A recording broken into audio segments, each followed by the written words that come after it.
Hey there. So, chances are you've got a fitness app on your phone, right? And if you're anything like me, you probably love it. It's your personal coach, your biggest cheerleader. It keeps you honest. I mean, these things are amazing for our health. But there's this other side to them, a side that we really don't talk about nearly enough. Think about it. While you're so focused on tracking your steps or your sleep or every single calorie, have you ever flipped that around and wondered, what is my app tracking about me? And, the real question is, what's it doing with all that data? Well, that's the secret we're going to crack open right now. All right, let's just lay it all out. On one hand, you've got this amazing promise, right? All these personalized insights that are genuinely helping us get healthier, stronger. It's awesome. But then, on the other hand, there's this reality that we just, click agree to without even thinking. And that's where the risk comes in. The risk that our most private, personal data is actually the product being sold. And this quote really nails it. It calls this data gold. But why? Why is it so valuable? Well, because it's not just numbers. It paints this super detailed, intimate picture of our daily lives, our habits, our routines, and let me tell you, that picture is worth a fortune to advertisers, maybe even insurance companies, basically anyone who wants to know everything about how we live. There's actually a legal name for this stuff. It's called special category data, and we're not talking about your name or email here. No. This is the really sensitive stuff. Your heart rate, your sleep patterns, exactly where you are at any given moment. Now, there are laws out there, like the big one in Europe, the GDPR, that say companies need your explicit, crystal clear yes to even touch this data. But, as we're about to find out, what counts as clear consent can get pretty fuzzy pretty fast. And look, this is not just some theoretical what-if scenario. This has already happened. A few years back, a totally normal fitness app sparked a massive international security crisis. Yeah, seriously. Let's talk about the Strava wake-up call. So here's how it went down. It started with what seemed like a super cool feature. Strava, you've probably heard of it, it's huge with runners and cyclists. They released this gorgeous global heat map. It visualized millions of workout routes from all over the world. And they were very clear the data was anonymized. You couldn't see any individual names. So what's the harm, right? What could possibly go wrong? Well, people started looking closer. Analysts, journalists, they started noticing these weird patterns in really remote places. Think Afghanistan, Syria. There were these bright, glowing trails of activity where you'd expect to see, well, nothing. And it turned out those trails were soldiers. Soldiers on classified military bases just using the app to track their morning runs like anyone else. And by doing that, by jogging the same routes every day around the edges of their bases, they had, without realizing it, drawn a perfect map, a map of the exact layout of top-secret military bases.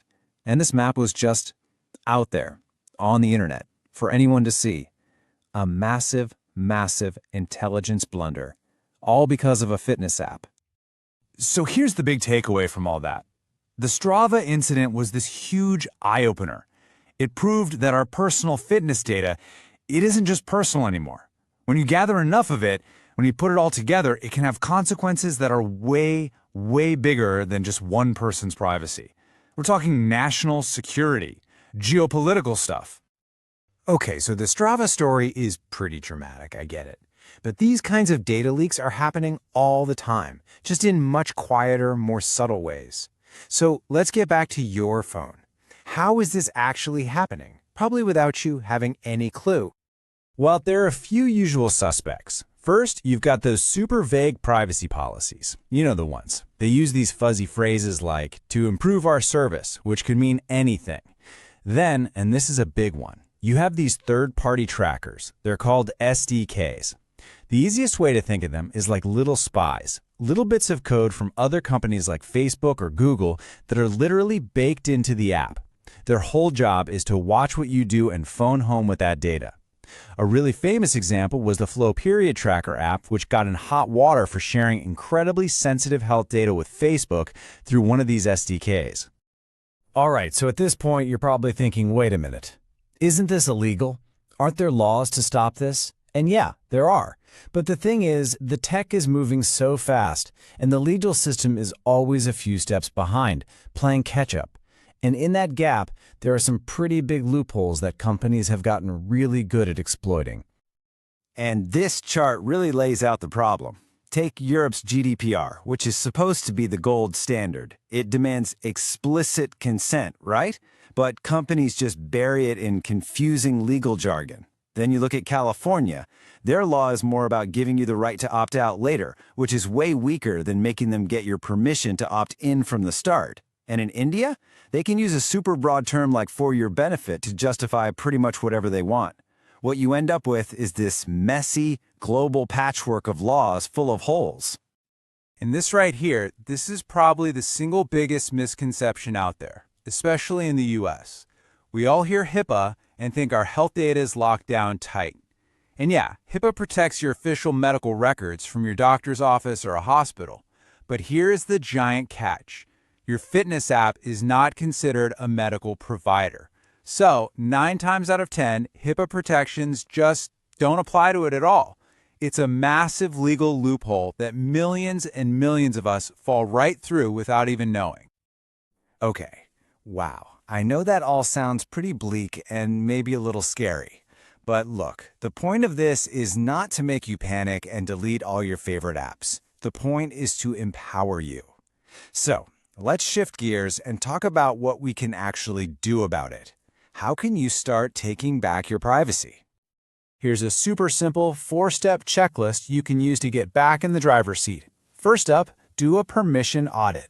Just go into your phone settings and look at what each app can access. Ask yourself, does my running app really need access to my microphone 24/7? Probably not. Turn it off. Step 2, be a bit of a detective. Before you download a new app, just glance at its privacy policy. If it's full of vague, generic language, that's a red flag. Step 3, vote with your download. Go for the apps that are upfront about privacy and give you clear, easy-to-use controls. And finally, step 4, call in some backup. There are tools out there like DuckDuckGo's app tracking protection that can literally block these trackers from sending your data out. And listen, this isn't all on us, the users, not by a long shot. The developers and the companies behind these apps have to step up.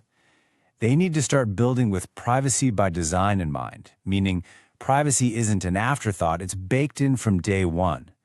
They need to practice what's called data minimization, which is a fancy way of saying just stop collecting data you don't absolutely need. And above all, just be transparent. Tell us in plain English what you're doing with our data. At the end of the day, it really boils down to this one simple, powerful idea. Health tracking should not mean privacy hacking, period. We should be able to get healthier and track our goals without being forced to give up our fundamental right to privacy. The two shouldn't be mutually exclusive. And that really leaves us with one big question to chew on, right? Because this whole issue is so much bigger than just fitness apps. As technology gets woven deeper and deeper into our lives, into our very bodies, who's actually responsible for protecting all this data? Is it up to us? Is it up to the companies?